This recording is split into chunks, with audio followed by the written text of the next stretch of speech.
brings us to the second, production. The virtue of production, Atlas Shrugged shows, means a dedication to making the ideal real. It means far more than holding a job. It is a dedication to the work of, quote, remaking the earth in the image of one's values. It represents the proper union of the spiritual and material. What Atlas Shrugged shows is that the souls of an artist and of an industrialist are one and the same. The artist has a new vision of beauty, of what could be, and he strives to give it material form, to erect a sculpture of a woman, to paint a beautiful landscape, or to write Cyrano de Bergerac.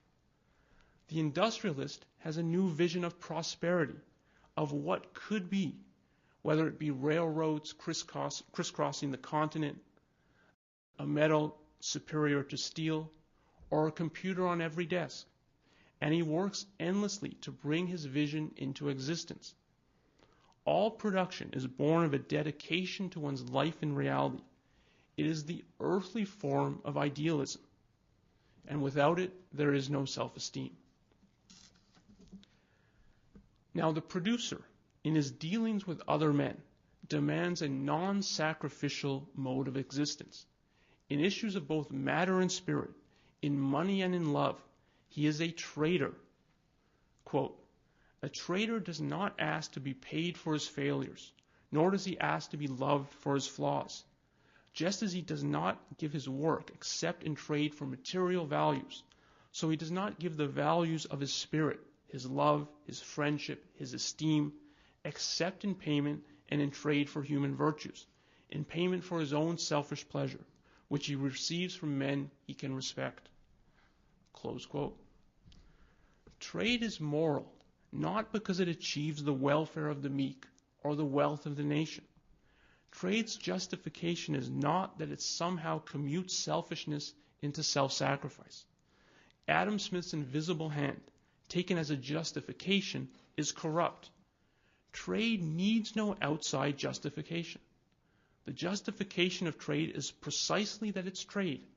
It's an interaction in which each person is able to pursue his self-interest. It is the only form of interaction in which men meet one another as equals, not as exploiter and exploited. What is the result? What happens when, say, you trade your paycheck for a new computer? Both parties achieve their self-interest. You both obtain something more valuable to you than that which you give up. Trade is the only form of human interaction that at once demands self-esteem. It demands that each trader be seeking the best for his own life, and in turn allows each person to preserve his self-esteem, because he has neither sacrificed his self to others, nor tried to cheat reality through the double standard of demanding sacrifice of others to self. Trade, production, and thought. These form the core of Atlas Shrugged's new life-based morality. Now notice how starkly this ideal contrasts to the Sermon on the Mount's religious conception of morality. Faith, hope, and charity are its virtues. Faith means belief in the absence of logic. It is the opposite of thought. Hope means that you are unable to reach the ideal, that perfection is beyond your reach, but that by God's grace you might obtain it in some alleged afterlife. It is the opposite of working to achieve the ideal in this life. It is the opposite of production. Charity means giving yourself over body and soul to your neighbor and even your enemy, with the expectation of no return. It is the opposite of trade. Jesus on the cross exhibited these virtues. He had the faith that there was an otherworldly Father. He had the hope that he would gain the grace of this otherworldly being. He had the charity to sacrifice his own soul for those of sinners. The result was his death. For a morality of life, this cannot be the image of the moral ideal. What then is?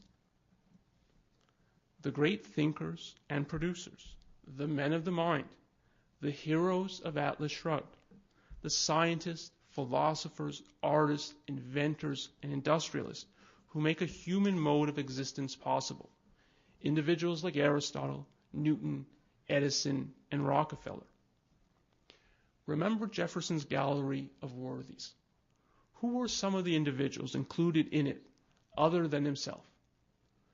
Philosophers like Francis Bacon and John Locke, scientists like Isaac Newton and Benjamin Franklin, political thinkers and men of action like Voltaire, Turgot, and Thomas Paine. In Ayn Rand's terms, men of the mind. And this, in a nutshell, is the greatness of the American Revolution. It was the possibility of such ideal men that served as its motive power. And the tragedy of the Revolution is that Jefferson and the other founding fathers still thought of Jesus as the sublime preacher of the Sermon on the Mount. What Atlas Shrugged shows is that the choice is either or. And more, it shows us that Jefferson's gallery of worthies are worthy of that which they had never been granted before: moral respect, moral admiration, and moral esteem. In Atlas Shrugged, the character of Hank Rearden is the representative of the man of self-esteem, of the true American.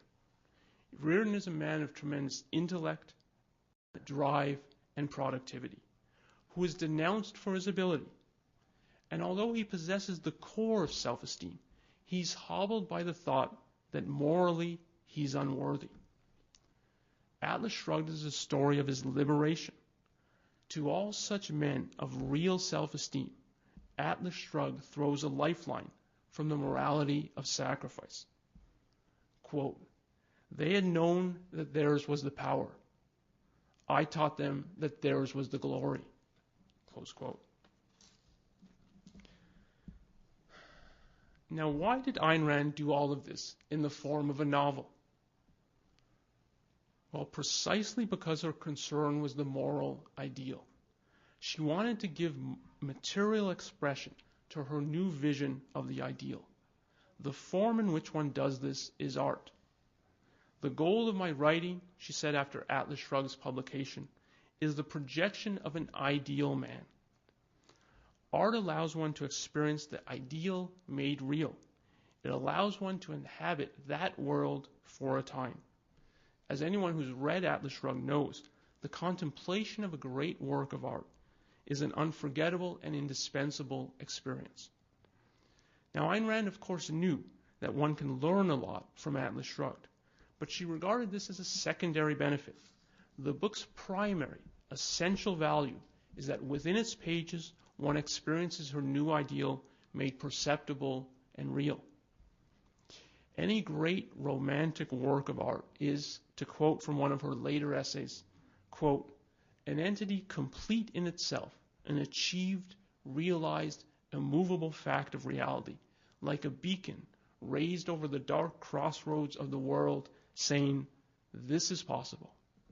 Close quote. And that's what Atlas Shrugged is. By presenting a new moral ideal of what is possible to man, Atlas Shrugged is America's second declaration of independence.